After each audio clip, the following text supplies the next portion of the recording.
Hi, guys. Okay, so here we are again together. Want to thank you for joining us. I didn't know if we were even going to have class. It's Chol HaMoed, but thanks to Zoom, we are able to be together.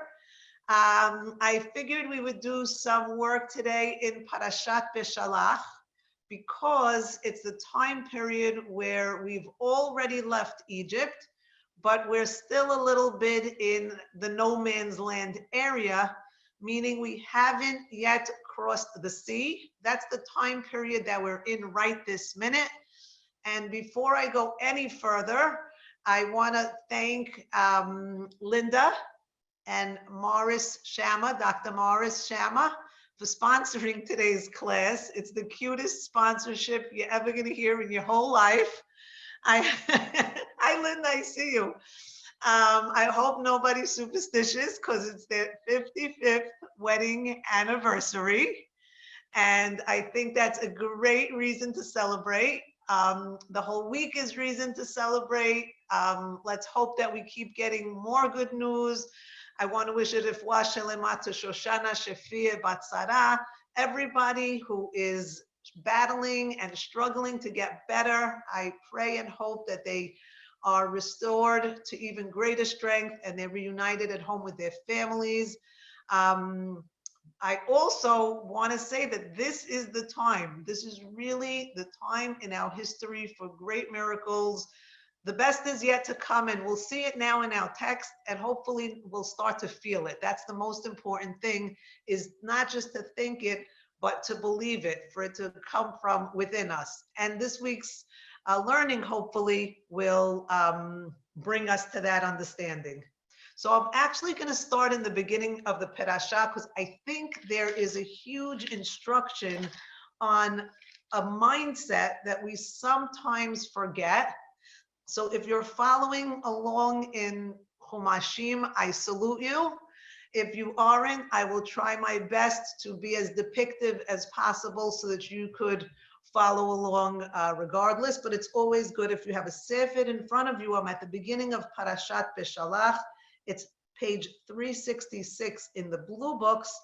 And anybody using any other Tanakh, it's the book of Shemot, chapter 13, Pasuk 17. And our parasha starts with Vayihi Beshalach Paro et ha'am velo nacham Elohim derech eretz Pelishtim ki karov hu ki amar Elohim pen yenachem ha'am biroto milchama veshavu mitzrayma. It's a mouthful. It's a long verse. And I think the verse is very indicative of a very certain truth. I'll explain. The parasha starting out with the word Vayihi, and we all know that when a narrative begins with the word Vayihi, there is going to be impending doom. Things are going to go from bad to worse before there is. Katie, I'm so glad you got a chumash. Thank you. I see you.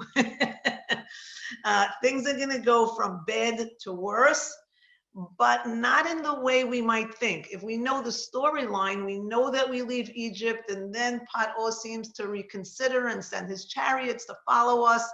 And all of that is part of the narrative. And we might think that that's the bad to worse, but there's a much more serious issue going on here. And what I mean by that is the first few words, Vayhi Beshalach Paro et ha'am. The English might say, and it was when Paro sent out the nation. Who is the one responsible for our leaving Egypt? If you are editing this text, I'm sorry, but all we've been doing for verses upon verses and plagues upon plagues and miracles upon miracles is we've been saying that God is the one who's going to take the Jewish people out of Egypt. Yet in the recording, in the written editorial headlines, in the newspaper, in the Egyptian press, the headlines are reading Vayhi Beshalach Paro et ha'am, that it's Paro who took the people out. And notice, please, the progression. Because we're seeing our release from Egypt and we're giving Paro the credit for it, all of a sudden, what happens to us? What happened to Beni Bechori Yisrael? What happened to all those crowns that we were wearing, that we are the lofty children of God, that we're the children of Abraham, Isaac, and Jacob? The minute we ascribe to the newspaper that says that it's Paro that took us out of Egypt, at that exact minute, we become an Am. In text, an Am is a much lower form of descriptive for a people who is God's chosen nation. So the Vayehi is here to tell us, yes, things are going to go bad and they are going to chase us, and don't breathe a sigh of relief that the worst is over and now we're out of Egypt. That Vayehi does warn us, don't take your eye for 1 second off the ball and relax here. But I think it's telling us in our generation as well, that if we're going to perceive the miracles in our lives, or we're going to perceive events as taking place by the governing bodies, so to speak, like Paro, then we're going to reduce ourselves immediately to becoming an Am, just a regular nation, and then it goes from bad to worse. Because then it says, Velo nacham Elohim. Why are you using the word for God? Why are you calling Ki Ani Hashem, the Yud Ke Vav Ke, God that took us out of Egypt and performed all the miracles so that he could go by the name Yud Ke Vav Ke? Now in the pivotal moment when we're finally leaving Egypt, it's Lo Nacham Elohim, Ki Amar Elohim, and Vayasev Elohim. What just happened? If you're a sharp reader of the text, you'll notice that we quickly went from relating to our God, Yud Ke Vav Ke, to Elohim, and there needs to be a distinction, and I apologize for those of you who've already heard me say this, but I think it bears repeating. There's a huge difference between the Yud Ke Vav Ke God and the name Elohim. Elohim is the God who created the world. Bereshit bara Elohim. Yes, Elohim is the first expression that we have for God from the book of Bereshit when he created the world. And Elohim forever is going to be, since he's the creator, he's the God of nature, of the natural world, of the way things progress, of science, of A plus B equals C. All of that is part of the world of Elohim. And what happens, we as the Jewish people have a choice. Do we want to relate to our God as the God in which there is a progression, cause, effect?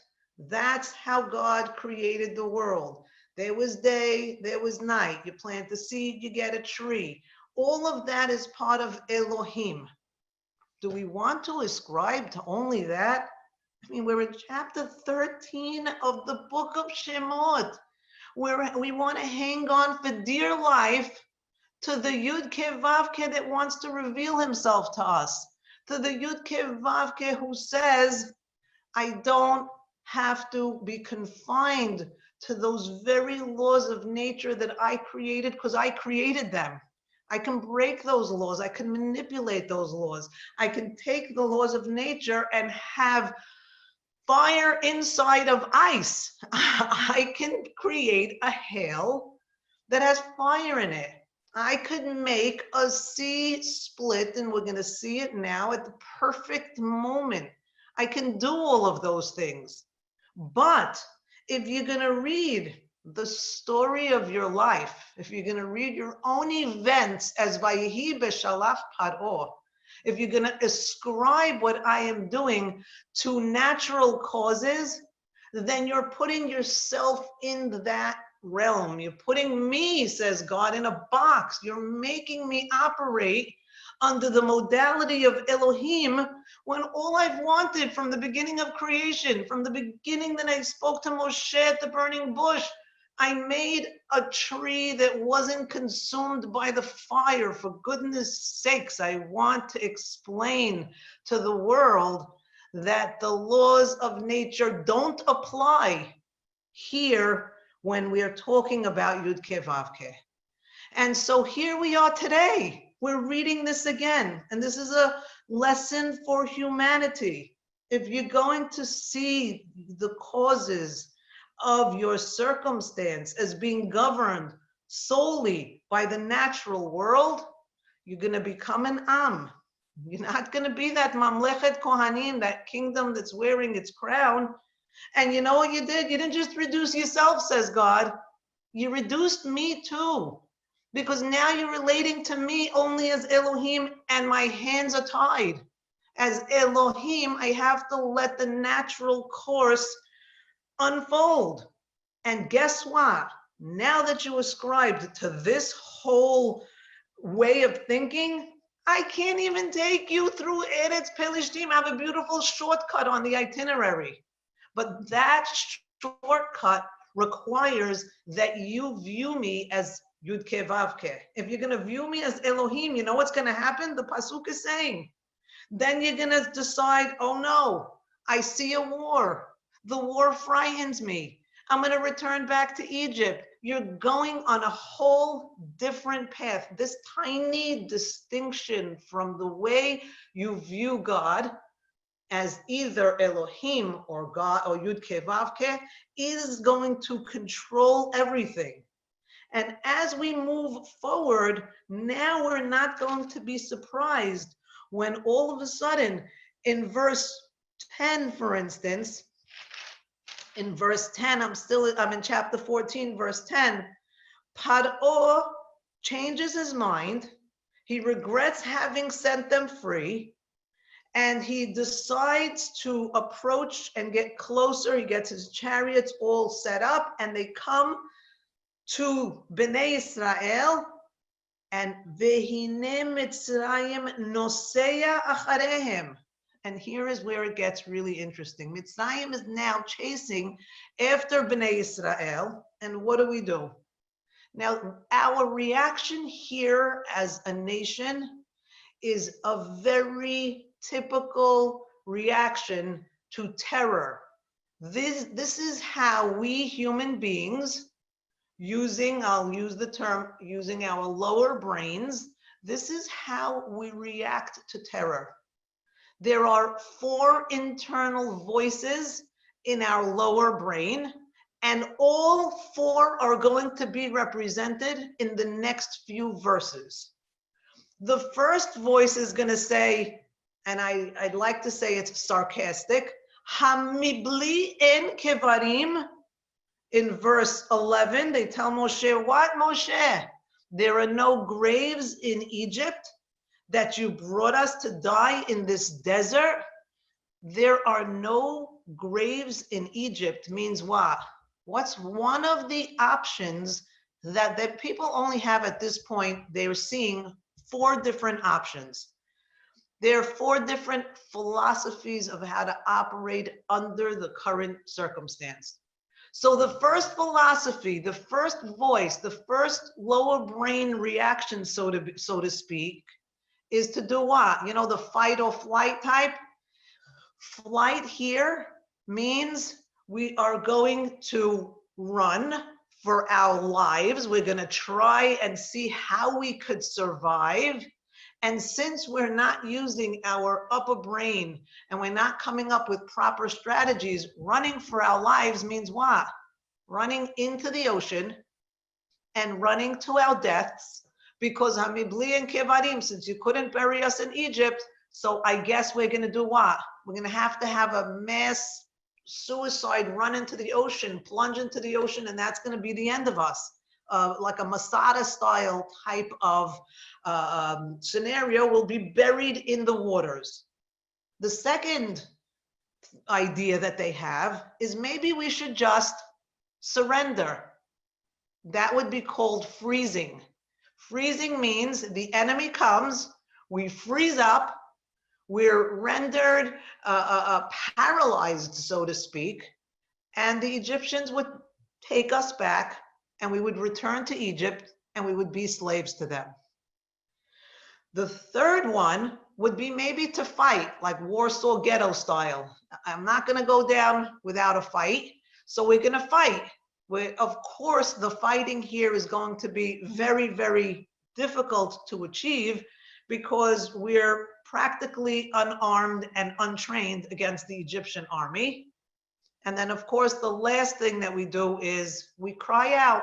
We have, it's a natural response when a person is attacked or in a place of terror.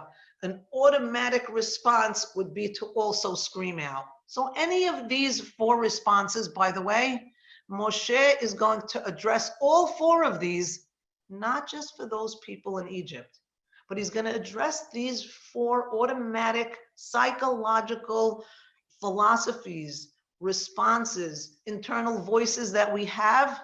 He's going to respond to them here in the text for us for all time.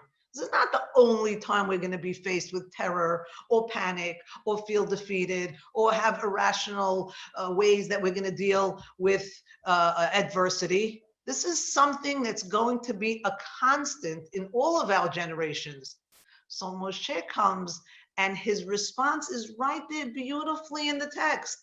To the first group that says, what, there are no graves? Let's just kill ourselves, jump in the water. Since none of us took swimming lessons, we're not going to be able to survive.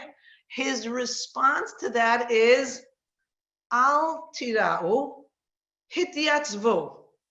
And you can see it in verse 13. Vayomer Moshe el ha'am, al tira'u. Don't be panicked, don't be feared. Hityatzvu. What does the word hityatzvu mean? Stand still, but it doesn't say that because that would just be imdu, stand.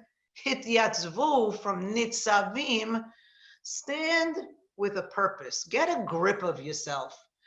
Get in tune with your mission. Understand who you are. That's hityatzvu from the word nitzavim, like a nitziv, like a pillar of strength, like a commander in the army, right? All of these words are part of the hityatzvu. So yeah, grab a hold of yourselves. Nobody's going anywhere right now. This idea of running into the ocean and plunging to your deaths is not on the table. And then the next thing he says, when they decide that they want to surrender and return to Egypt, he says, Lo tosifu lidot, you're not going to see Mitzrayim, Lo tosifu lidotam od ad olam. That's off the table, because going back to Egypt is not even the Egypt that you think it is. And you're never going to see them for the rest of your lives. So what is Moshe doing in today's vernacular, we might say? He's talking them off the ledge, and he's talking sense into them, which is not just them at that time forwarded here for us. These words, this advice that Moshe is giving them, he's giving us.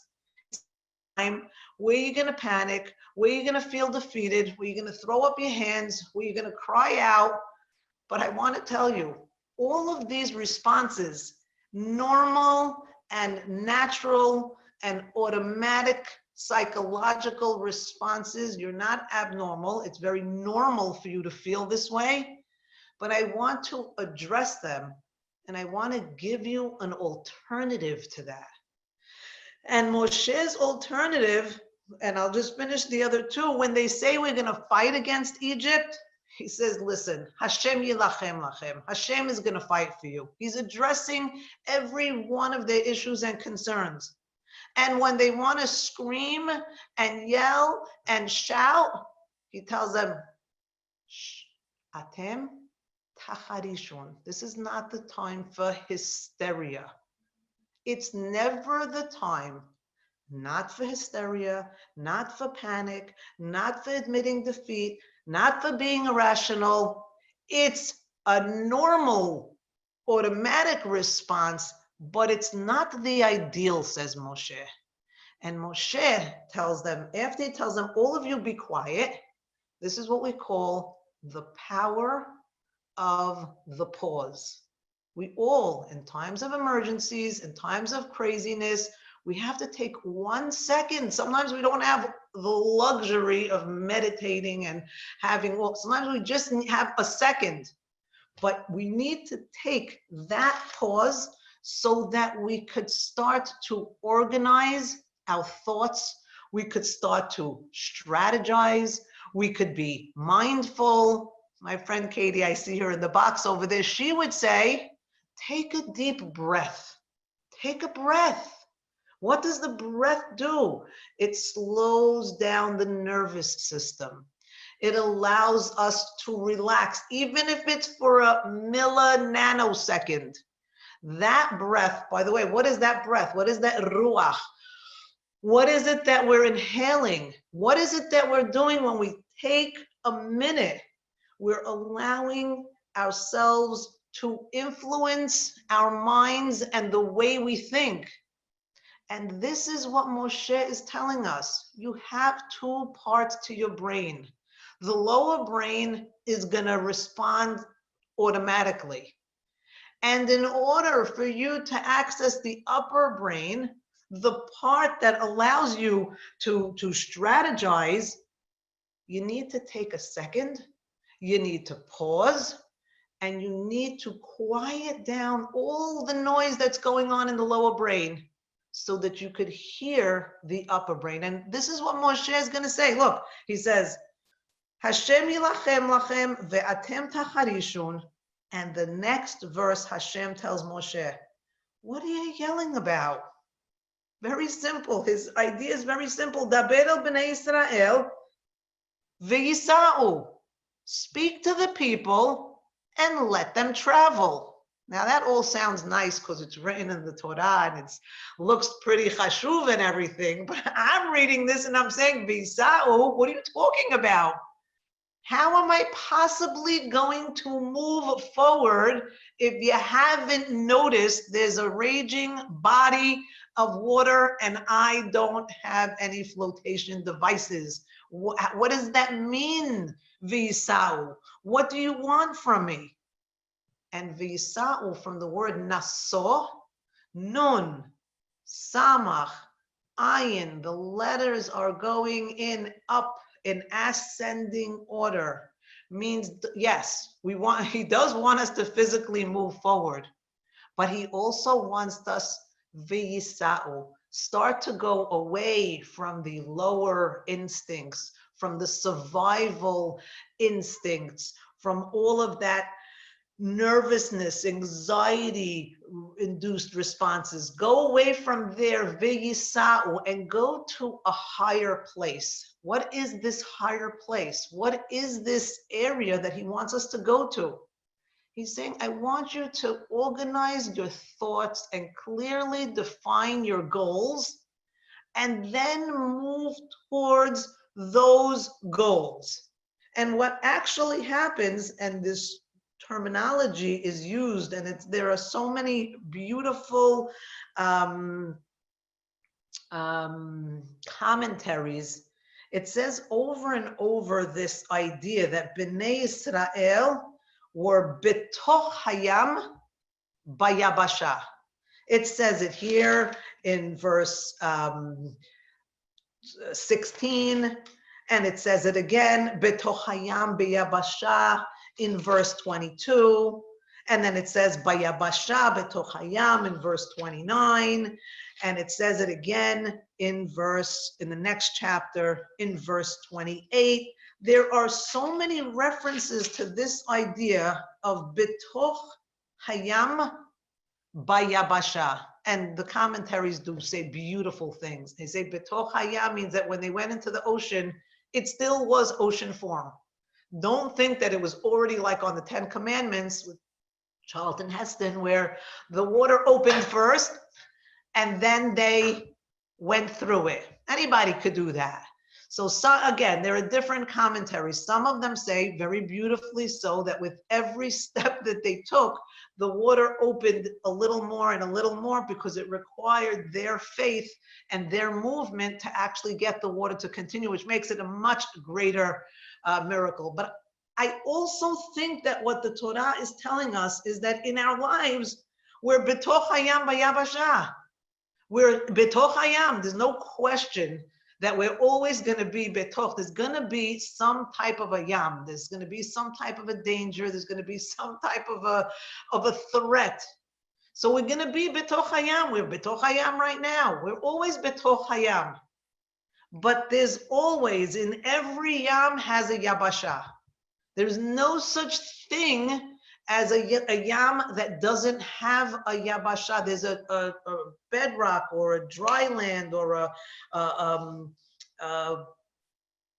an area in every ocean that if the waters are parted enough, if we're able enough to have this idea of pushing aside and pushing away all of the rage and all of the anxiety and all of the fear and all of the terror, we can clear a path for ourselves. And that's what the Torah is saying. Don't just see this. Now, this is happening, by the way, this is it. The 7th day from leaving Egypt is when the sea split. So we're really in that time period right now. And some of the Mekubalim will say that this time period is the perfect cure for paranoia, for anxiety. This time period in our Jewish calendar allows for us to make a choice of how we want to see our world and how we want to see our circumstances. Are we betoch hayam? Are we with the water? And some of the descriptions, the commentaries say that the water came literally up to their noses. Are we at that point? Sometimes we are, but we can't forget that there's always a yabasha. There is always a place that we could find footing. And that footing, that yabasha, according to Moshe and according to God, is going to be by accessing this place of mindfulness and by allowing ourselves to be influenced by our upper brains. I had spoken a couple of weeks ago about the post-traumatic stress disorder. And part of that stress and part of that anxiety is reliving the trauma. So if during the trauma you are panic and anxiety ridden, then after the trauma, you're going to still keep reliving that. But here's the trick, and I pray for it for myself, for my family, for my friends, for all of you. I pray that during the trauma, that we could access this slowing to our nervous system, that we could access this idea that there is a yabasha, that we could access this sense of calm, because when the trauma is over, and we relive the trauma, we'll be reliving the emotions that we experienced during the trauma. That's the PT, the post-trauma. We had said that the people who go through a trauma like us today, with a sense of faith, of trust, of belief in ourselves, in our God, in the whole system, in the fact that this is Yud-Ke Vav-Ke governing the world. Yes, they found and saw on the microscope, in the laboratory, the virus, what it looks like, how it's shaped, how it responds, how it reacts. All of that is true. But all of that is part of the world of Elohim. We can't just take that Elohim and have that in our minds and in our thoughts every second, because we'll go crazy. We also have to have the Yud-Ke Vav-Ke and say, guess what? He's the one who created the whole thing with one breath of his nostrils, which is what he does here in the Pesukim. With a breath of his nostrils, he could split the sea. And with the breath of his nostrils, God could also change our reality today. And it's that hope and that belief that's going to release enzymes in our minds and our bodies to give us a sense of calm while we're going through the trauma. I really was only using that as a introduction, but what I'd love to spend a little time today is on the Az Yashir part of the story, because you have to love Az Yashir. I started you off where we were in this place of not knowing what was going to happen, and we were in this place where we experienced all of these, paralyzation and agony and all of that stuff. But we get to this point. We do get to the Az Yashir point. We get to the point where, and of course it's beautiful, it says Az Yashir Moshe, that Moshe will sing then in the future. It's a beautiful way that the verbs are used, because it's Az meaning then and Yashir meaning in the future. So which one is it? Is it the past? Is it the future? And the Torah is perfect. He's saying then, there will be singing in the future. We will all, God willing, be together singing a song in the future. And that's why it's recorded here. But for us today, I'd like to indulge and talk about Miriam's song. I love her song. First of all, if you want to learn it, it's very easy. It's a few words. It sounds just like a chorus, so to speak. For those of you following in your Chumashim, it's chapter 15, Pasuk 20. It's page 380 in the blue books. And after we go through, just to give you the cliff notes, God does split the sea. Bnei Israel does go through. The Egyptians follow them. As soon as we're out and the Egyptians are all entrapped, the water closes in over them and they're all drowned in the ocean. And that's beautiful. And if you'll see the last pasuk, pasuk 19, before she sings, Ubnei Yisrael halchu bayabasha betoch hayam. Again, the miracle was that we were in this yabasha, in this dry place, in this space that we were able to create that's completely oxymoronic. By yabasha betoch hayam, those don't exist. Moshe is saying, yeah, they do. Every yam has its yabasha, and because of that, verse 20, Batikach Miriam, I can't get enough of this. Batikach Miriam haneviyah. Oh, there's so many things to say about her. So let's start with Vatikach Miriam haneviyah achot Aharon. I'll read the whole pasuk. Et hatof beyada vatetzena kol hanashim achareha betupim ubimcholot. And what the verse is saying in the English is that Miriam, the prophetess, we have to ask a lot of questions, but not yet. Let's swallow the whole pasuk first. She's the sister of Aharon. I know you're wondering, why isn't she the sister of Moshe? But because we just had Az Yashir Moshe. Let's keep going. She takes the tov in her hand. She takes a musical instrument. The English says that it was a drum. Vatetzena kol hanashim, and all the women go out after her with these timbrels, with these musical instruments and dances. Wow. Wait. There's so much to talk about. First of all, why is she called a Niviyah? Second of all, why is she the sister of Aharon? But third of all, and to me the most glaring question is, where on earth did she get musical instruments from? You know, they interview people and they say, if you only had 10 seconds to leave your house and you have to grab your dearest possessions, and then people say, I would take my wedding album, I would take my recipe book for my grandma, I would take all of these things. Everybody has different things that they would take. Me, I would take my jewelry. I mean, what are you going to take with you? But the truth of the matter is, Miriam takes musical instruments. And if indeed a tof is a drum, I know, like a little tambourine or little timbrels. Okay, that's cute. You could put it in your little, carry on type of thing. That's easy. But a drum? Come on. A drum is like bigger than my pots. It's a big thing to schlep into the desert. And the question we have to ask is, where did she get these musical instruments? And even better, she's not the only one. They have a whole orchestra going on.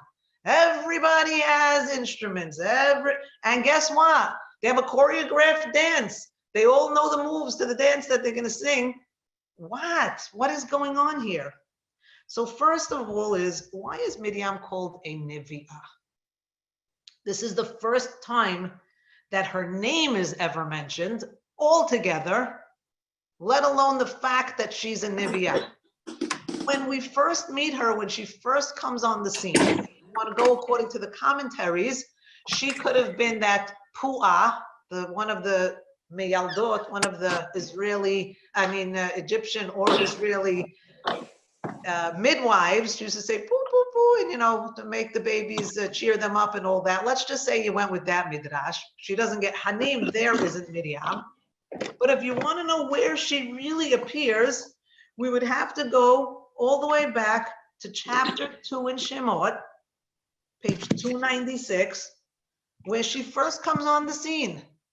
Because she's Miriam, I believe, because of who she was at the very beginning of Moshe's life. I know she's Achot Aharon. I didn't address that yet, and hopefully I'll get to that. But who is this Miriam? And what gives her the status of Nevi'ah? And why does she have musical instruments, as do the other women, is all going to be answered right here. In chapter 2, there's a man from the house of Levi who takes a woman from Levi, and the woman gets pregnant, and she has a son, and she sees that he's good, and she hides him for 3 months. And when we read these verses normally, we recognize that there are issues with the way the Torah is presenting the story, because everybody is anonymous. Vayelech ish mi bet Levi, he takes a bat Levi, and then the Isha gives birth to a son, and she sees him. They're all just pronouns. Nobody has an actual name, and we often say, and I think I want to say it here now more than ever, where the text makes everybody anonymous, where nobody's given a proper name, where nobody's identified by their names. It's a license for us, for the reader, to insert our own name into this story. This is a story, yes, about them. And later on, we find out that the man was Amram, and the woman was Yocheved, and the sister was Miriam. And we find out, and the child was Moshe. But here at this point, it's speaking to us today too. It's saying in every generation, there's going to be a redeemer. And in every generation, you're going to need a redeemer. And there are going to be circumstances that are going to call for somebody to step up to the plate and for somebody to take responsibility. And so the reason it's written like this is because it wants to remind us this too can be you. I'm not saying that this is only a story about a Miriam or about a Moshe. This is the human story in all exiles and even not in exile. Everybody has to step up to the plate because it could be anybody. And then it goes on to say that the child, we know that there was a decree that Pharaoh said that all the boys had to be drowned. Right there in the last verse of chapter 1, Paro had told his people, Kol haben hayilod hayeorat hashlichu, all the boys have to be thrown into the Yeod, into the Nile. And so this child is born, and it's a boy, and now very clever of Yocheved, of his mother. She can't hide him anymore. What's she gonna do? She puts him in a teva, she puts him in a basket that she builds herself, and she puts him on the Sifat Hayeor. Now, you didn't say, you said Hayeora Tashlichuhu. If they come to arrest her, she has grounds to defend herself. You told me to put the child in the river. You didn't say anything about a flotation device. You didn't say I couldn't put him first in a teva. So I find this to be very resourceful of her. She's sort of following the decree, but in her own clever way. And so she puts him on the yod, but I'm not here to talk about Yocheved. I'm here to talk about Miriam. In verse 11, Vatetatzav achoto merachok. She is the one that's going to be what?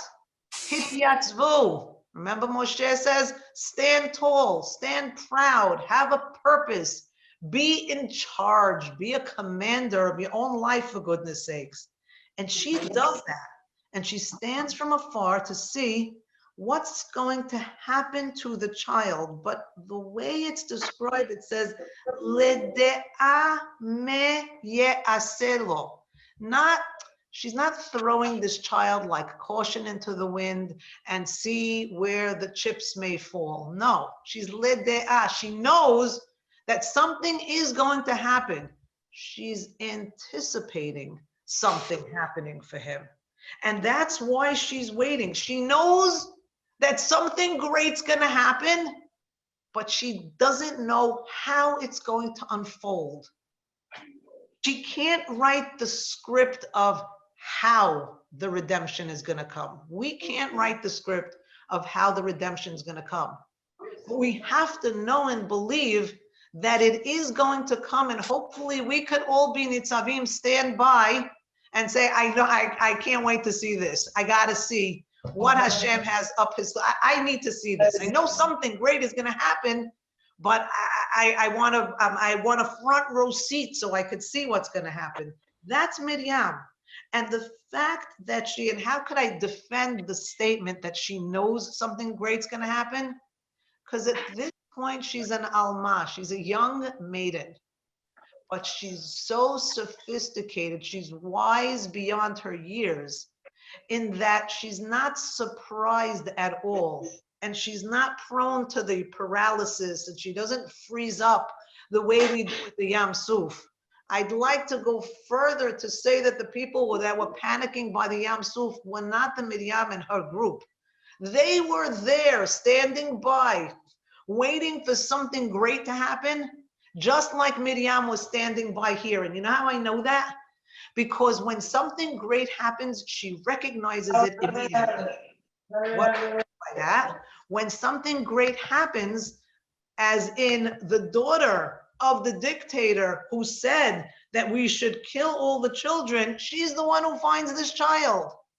And rather than panic or freeze or cry, what does she do? She comes up with the smartest plan of all. She faces the situation head on. Come on, we read the story so many times that we take it for granted. But if this is the first time we were reading the story and the daughter of Hitler was to find the child, what would we think to ourselves? It's over, it's done, we're finished, kaput, that's it, it's over. Game over, that's what it would say in our mind, on our screen. It's only because we know. It's unfortunate that we're so desensitized to how fantastic this story is, because never in a million years would anybody think that the daughter of the terrorist murderer is going to be a kind-hearted woman who's willing to pay for the services of a wet nurse for this Jewish child. She knows, she identifies him as a Jewish child. And so how does this happen? It happens because Miriam is anticipating a miracle. Miriam is anticipating something great happening. So whether or not the daughter of Paro was going to spare the child or not, I'm not 100% sure. Because she opens the teva, she sees there's a na'ar boche, she feels bad for him, and she says, it's from one of the Ivrim. And right away, in comes Moshe's sister, and she says, hey, I can bring you a wet nurse. And she creates a scenario good for her, where her mother is getting paid to nurse her own child. You can't make this stuff up. If I tried in my wildest dreams to come up with this, but she makes it up. And the only person that could react this way at this time is a person who's anticipating a miracle. She sees that whatever is going on, That's part of God's happy ending. She sees the unfolding events as part of God's big plan for our salvation.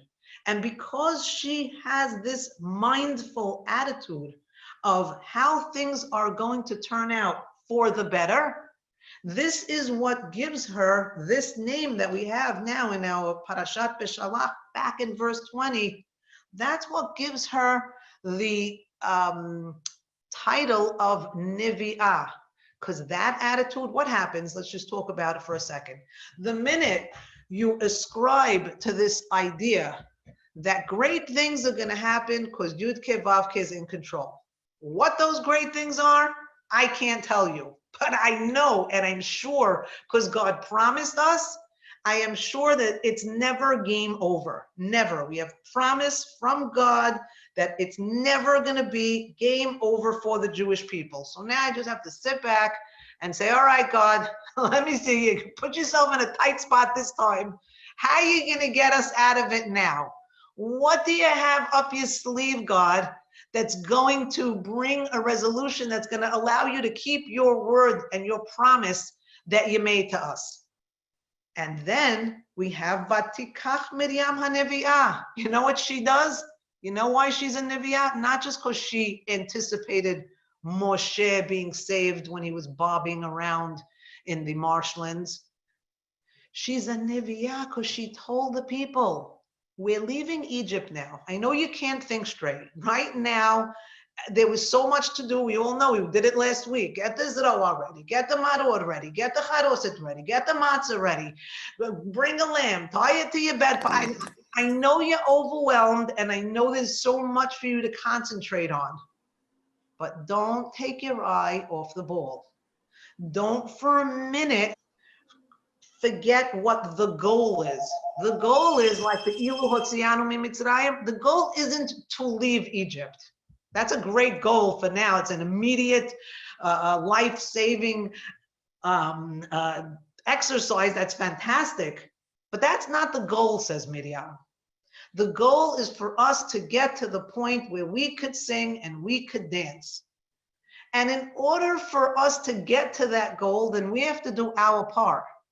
We have to make sure that we prepare the instruments for the music and that we practice our dance steps, because by God, there will be dancing. And if you believe that, then there will be dancing. And so Miriam is a Nevi'ah. Yes, because she foresaw that Moshe was going to be saved, but she saw a much bigger picture than that. She's Achot Aharon. Aharon represents at this point for us the entire priesthood. Aharon represents the entire spiritual realm of our connection to God. And in that regard, she's a sister of Aharon like nobody else. We already know she's the sister of Moshe because we saw that in the beginning of Shemot.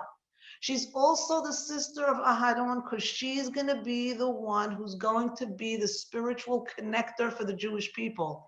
And the connection to God begins with the realization that help is on the way, that God has a plan. I don't know what it is. He's done it before. He made us a promise, and he always keeps his word. And that's what allows for this. And what does she say? She says, Shiru la Hashem ki ga'o ga'ah. It's time to sing to God. You know why? Ga'o ga'ah. I'm going to use, I don't mean it disrespectful, but he outdid himself. Ga'o ga'ah. He didn't just exalt. I knew he was going to ga'ah. I knew there was going to be an exaltation where God was going to save us. But he really outdid himself this time, says Miriam. I could never, even with all my positivity and optimism, I could have never imagined this type of an outcome. Sus verochvo rama bayam. He took the sus, which acts on instinct, and he took the rochbo, the rider, who acts with what? Intellect. One of those two, or the rider or the horse, should have prevented the Egyptians from drowning in the ocean. Either the horse's instincts should say, whoa, I'm not going in there, or the intellect of the rider should have said, this is a death trap. Somebody should have said something. But what is Miriam saying? God controls the entire everything, the instinct and the intellect. If you're connected to God, you will be connected. And if you're not connected, like the sus or the rochbo, then neither your instincts nor your intellects are going to work for you. God is going to ga'ah. He's going to surpass any of those things. And then the next word, which is beautiful, it starts the next parashiyah, but it says, Vayasa Moshe et Yisrael. Remember, God said, speak to the people, Yisa'u. Moshe is going to take the people and bring them forward and bring them to a place where it's going to be a forward movement. And for this week, for this particular week that we are in right now, with Egypt behind us, and the miracle of the splitting of the sea in front of us, we have to take advantage of the opportunity. We have to say to ourselves, God, I don't know how, but I do know with 100% certainty that you're in control of the entire physical world. You created it. You can manipulate it at your whim, and with the breath of your nostril, you could have this yam that we're barely able to stay afloat in right now. We are floundering. It is scary. Our feet aren't touching the bottom. We're really in a place of uncertainty. But I'll remind you, Hashem, what the end of the Parashiyah of Miriam's song says. And I'm reminding myself, I'm reminding God when I read these Pesukim. God, this is what you told us. You said, I am not going to give you any plagues. Kol hamachala, all of those plagues that I put in Mitzrayim, lo asim alecha, I am not going to give them to you, says God. This is a promise, an assurance. It's in verse 26. Im shamoa tishma, if you will listen to the voice of Hashem Elohecha, and you will do the right thing, and you will be righteous, and you will follow his mitzvot and his hukim, then there's a guarantee from God. And the guarantee is the plagues that I put in Mitzrayim, I will not put upon you. And then my 4 favorite words, and I personally repeat them often, and I recommend that you commit them to memory. I don't ask you to memorize a lot, but the next 4 words, own them, hold them close to your heart, use them everywhere and anywhere. Keep repeating them over and over, because God made us this promise and we want to hold him to it. Ki ani Hashem rofecha, says God. I, the Yud-Ke Vav-Ke, the God who is able to take you out of Egypt and perform all those miracles, who's able to suspend the laws of nature, who's able to do the extraordinary. I am your greatest healer. I am your greatest doctor. Ki ani Hashem rofecha. I pray, Hashem, that you, along with all the other rofim, the ones basar vadam, the doctors and the nurses and the first aid people and everybody who's caring for a loved one, is going to have this channeling, this partnership from you. Yes, they are going to do the physical component of healing and nursing, God willing, everybody who's ill back to their strength and their health to reunite with their families. Ki ani Hashem rofecha, God, you promised that you would also be their doctor, that you would also take care of them, that you would get rid of any type of plague that we have. And I hope and pray that in the zechut of actually doing yashar be'enav and actually doing mitzvot, And there is so much good taking place in the world right now that I hope that in that zechut, that Hashem says, you're right, it's time for me to be the Rofeh. Everybody, step aside. I'm just going to take one deep breath, says God. I don't care if it's an inhale. I don't care if it's an exhale, God. Just do it and bring us to a place of Yabasha, to a place where we could stand firmly, where we have firm footing on the ground, where we are able to find a place of mindfulness so that we don't have to be in a place of anxiety and panic, but we could access the place and be in that space that you want us to be. We want to be in that place where our minds are able to influence our actions. And so this week, I hope and pray that by next week, our Shirah is going to be one of thank you. It's going to be a Shir of Hallel. And yes, we do thank God because there are miracles taking place every single minute. And we are saying Hallel. I hope we could say it with a full heart and with full restoration to everybody who needs those prayers right now. I also just want to say one thing to my friend Linda Shama and Dr. Morris. I tip my hat, I'm not wearing one, but I tip my hat to you for not just having such a beautiful anniversary and for celebrating it together with us in such a magnificent way, but for really building a legacy of children and family, of Torah, of mitzvot, of Maasim Tovim, of being community-minded. And I hope and pray that in the zechut of your marriage together and everything that you're building, that will bring to a collective redemption of Klal Yisrael. B'mehera b'yameinu. Amen. Amen. Thank you. Amen. Amen, Vivian. And Thank you. thank you so much. You're a blessing and a gift. Vivian, how is your mother? Thank you. My mom is Vivian, great. how's your Thank you. mother? Hi, Linda. Thank I see you're you. you're in the little box over there. Hi, Sarah. Gotta go. Awesome. Thank you. Bye. Vivian, I how's know, your I see mother? you. That's great. Thank you, Vivian. Thank you. Thank you I very love you much. like crazy. You have no Toda idea. This is great. Hi, Ceilee. Thank you for being Bye. Rochelle. Thank you As very always, much. thank you. Vivian. Thank you so much, very Vivi. much. Stay healthy. Thank you, Stay Vivian. safe. Really We love you like appreciate it. crazy. And Have a wonderful Vivian, day. refuah shalema for your mom. Hi, Katie. Thank you, Gail. Hi, Viv. Gindi. I Hi. see you. Thank you so much, Thank you. I'm Vivian. so I've seen you. Eugene. It's So this is the Baruch best part Hashem, of the whole thank thing. you. Like when the